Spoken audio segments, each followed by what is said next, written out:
Hey Rebel Rouser, I'm Alan Voivod and this is Star Wars 7x7, your daily dose of Star Wars joy.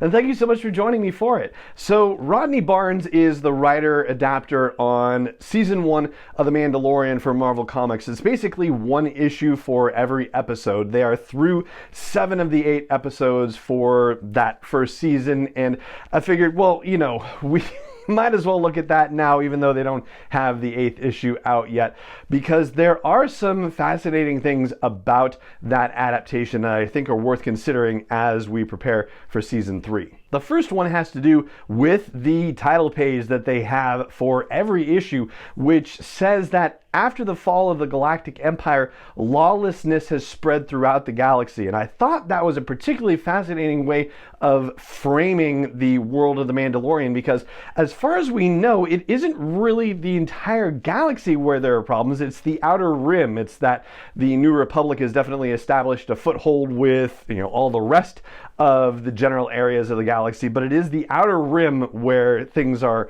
problematic, and generally are always problematic in the Star Wars galaxy. Some nefarious business is usually happening out in the outer rim. And the other thing that's in that title page opener, it talks about the Mandalorian as having a, quote, unshakable code of honor, unquote. And so the question out of that becomes, what is the basis of that code of honor?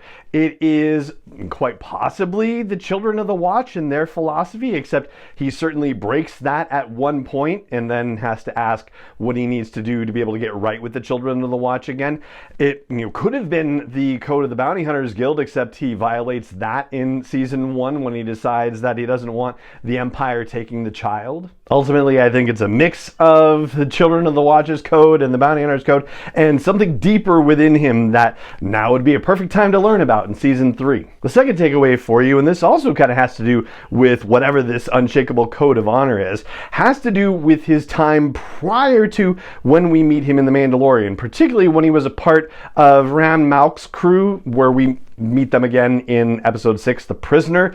There's a reference to some sort of job that took place on a planet called Alzok 3, and the Mandalorian says he did what he had to do, and Sean, one of the people in that crew, says, oh, but you enjoyed it, didn't you? And so you're given the idea that he probably did some really terrible things and probably killed a bunch of folks as part of that job. He, of course, says, well, that was just what I had to do under the circumstances, and whether he really enjoyed it or not, yeah, I imagine that Sean is probably not totally incorrect with that statement, and maybe that's part of the reason why he ends up with the Children of the Watch. Maybe he feels like he's strayed too far from his Mandalorian upbringing. A third takeaway also related to the Code of Honor situation, and I feel like there's some elements of this that actually weren't in the show, so I'm going to have to go back and double check this for sure. But in the 4th episode, where he goes to Sorgan and meets Omera, they have a conversation about when the last time was that he took off the helmet, and he says yesterday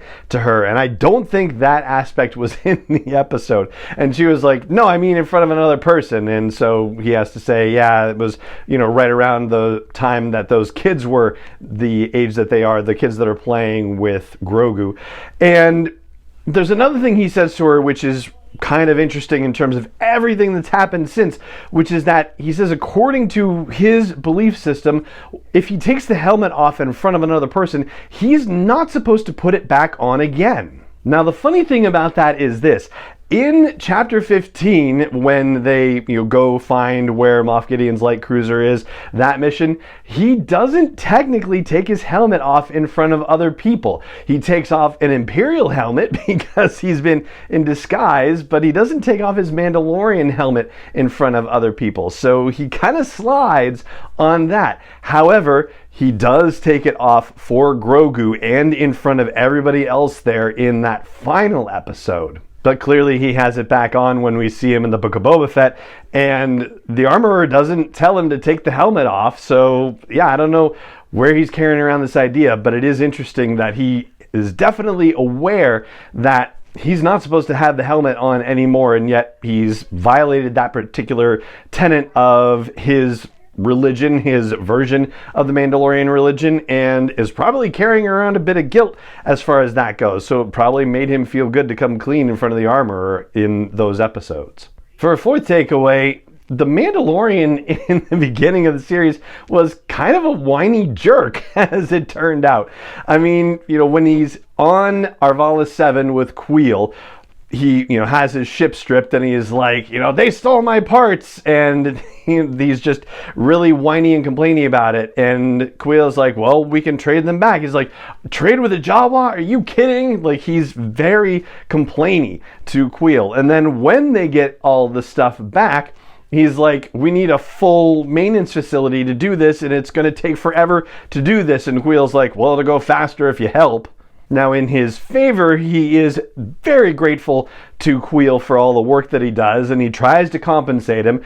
Multiple instances, he tries to compensate Queel fairly for the work that he's done for the Mandalorian. So, credit to him for that. But then you get him to Sorgan when the two villagers come and say, we need help with the raiders, and he's like, whatever you got, it's not enough. And he has no idea at this point who the raiders are, how many of them they are. He doesn't know that they have an ATST at that point either, but he's also on this planet and has no money, no prospects, and is supposed to be hiding out for a couple of months. You'd think he would say yes to something like that, and he's like, nope, you couldn't pay me enough to do it. He's gotten better over the course of the 2 seasons, though, I'd say. And then for the 5th takeaway, the confusion about the Grogu situation continues to grow. So the client sends multiple bounty hunters out after Grogu, and some of them actually have kill orders as opposed to what he discussed with Pershing and the Mandalorian. Clearly the client is aggravated about Pershing coming in their conversation. This is in the very first episode. And Pershing's like, we need it alive. And the client is like, yes, alive, although, bounty hunting's complicated, so dead is fine for a lesser fee. But it seems like the client has made other arrangements with other bounty hunters without Pershing around and just said dead is dead. And that seems to be supported by the 3rd episode, where the client is like, just get rid of the thing and be done with it. And Pershing has to say, no, the guy wants him alive. The guy being Moff Gideon, of course. They just don't name him in that episode.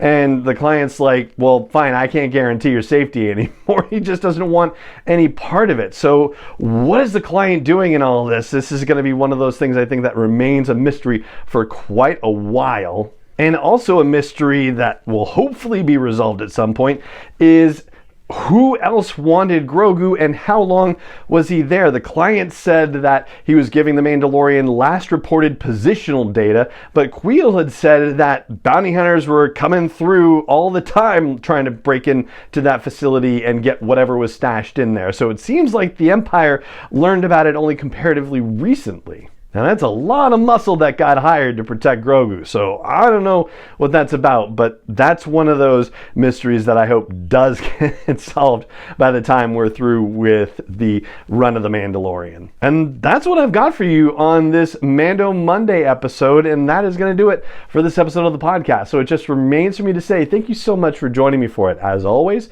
and may the Force be with you wherever in the world you may be.